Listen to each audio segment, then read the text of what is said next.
அருகே கழக பொதுச் செயலாளர் எடப்பாடி கே பழனிசாமி கழக கொடியேற்றி பொதுமக்களுக்கு இனிப்புகளை வழங்கி சிறப்பித்தார். திண்டமங்கலம் ஊராட்சிக்குட்பட்ட ஓம்காரமலை சுயம்பு ஸ்ரீ வேல்முருகன் ஆலய கும்பாபிஷேக விழாவை முன்னிட்டு நெடுஞ்சாலை நகரிலிருந்து கோவிலுக்கு சென்று தரிசனம் செய்தார். இதனைத் தொடர்ந்து ஓமலூர் அருகே கொடியேற்ற விழாவிற்கு வருகை புரிந்த கழக பொதுச் செயலாளர் எடப்பாடி கே பழனிசாமிக்கு பெண்கள் ஆரத்தி எடுத்தும் மலர் தூவியும் சிறப்பான வரவேற்பு அளித்தனர். 50 அடி உயர கொடிக்கம்பத்தில் கழக கொடியை ஏற்றி வைத்த கழக பொதுச் செயலாளர் எடப்பாடி கே பழனிசாமி பொதுமக்களுக்கு இனிப்புகளை வழங்கினார். இந்நிகழ்வில் சட்டமன்ற உறுப்பினர் மணி உட்பட கழக நிர்வாகிகள் ஏராளமானோர் பங்கேற்றனர்.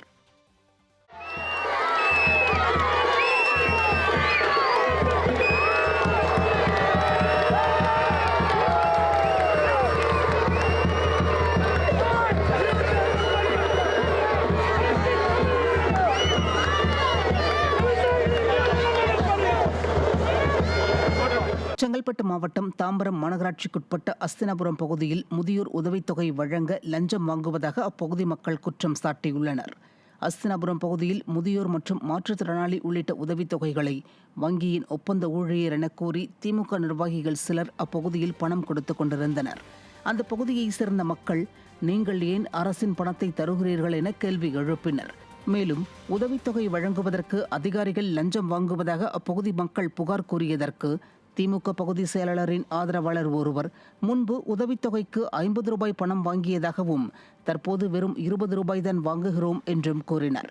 மேலும் பொங்கல் பண்டிகைக்கு தர வேண்டிய இலவச வேட்டி சேலையையும் தராமல் அலுவலகத்தில் வைத்திருந்ததும் அம்பலமாகியுள்ளது.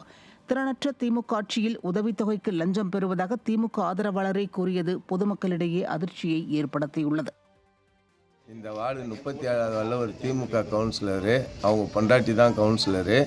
இந்த இடத்துல இவ்வளோ கால் பேங்க்குக்காரங்க தான் பென்ஷன் கொடுத்துக்கிட்டு முதியோர் பென்ஷனு உதவித்தொகை கொடுத்துன்னு இருந்தாங்க. இன்னி ஒரு மாதம் மட்டும் திமுகவை சேர்ந்தவங்களே இங்கே பென்ஷன் கொடுக்குறாங்க. அது நாங்கள் பொதுமக்களாக நாங்கள் இங்கே இருக்கிறவங்க நீங்கள் எங்கே கொடுக்குறீங்க? பேங்க்காரர்களெல்லாம் கொடுக்கணும்னு சொன்னால் எங்களுக்கு கொடுக்க அதிகாரம் இருக்குது, நாங்கள் கொடுப்போம், எங்கள் ஆட்சி நாங்கள் கொடுப்போம்னு சொல்கிறாங்க. அதே போலயே உள்ளே இது முனிசிபாலிட்டிக்கு சொந்தமான பில்டிங்கு. இந்த பில்டிங்லேயே எல்லா புடவை பொங்கலுக்கு கொடுக்க வேண்டிய வேட்டி சேலை எல்லாம் உள்ளே வச்சுருக்காங்க. இது வரைக்கும் யாருக்குமே அவங்க கொடுக்கவே இல்லை. மீனவர்கள் மீது துப்பாக்கிச்சூடு நடத்திய இலங்கை அரசை கண்டித்தும் மீனவர்களுக்கு பாதுகாப்பு அளிக்க மத்திய மாநில அரசுகளை வலியுறுத்தியும் காரைக்காலில் மீனவர்கள் ரயில் மறியல் போராட்டத்தில் ஈடுபட்டனர். காரைக்கால் மாவட்ட மீனவர்கள் 2 பேர் மீது கடந்த ஜனவரி 27ஆம் தேதி இலங்கை கடற்படை துப்பாக்கிச்சூடு நடத்தியதில் செந்தமிழ் என்ற மீனவர் காலில் குண்டடிப்பட்டு இலங்கையில் சிகிச்சை பெற்று வருகிறார். இந்த நிலையில் அவரை மீட்டு தமிழகம் கொண்டு வந்து உரிய உயர் சிகிச்சை அளிக்க வலியுறுத்தி கடந்த பிப்ரவரி 11ஆம் தேதி முதல் காரைக்கால் மாவட்ட மீனவர்கள் தொடர் வேலை நிறுத்த போராட்டத்தில் ஈடுபட்டு வருகின்றனர். இதைத் தொடர்ந்து தற்போது காரைக்கால் மீனவர்கள் ரயில் மறியல் போராட்டத்தில் ஈடுபட்டனர்.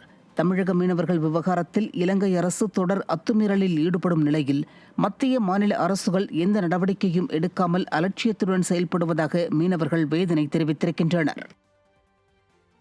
இதுவரைக்கும் எங்களுக்கு அரசாங்கம் இதுவரைக்கும் எங்களை பேச்சுவார்த்தைக்கு வரல.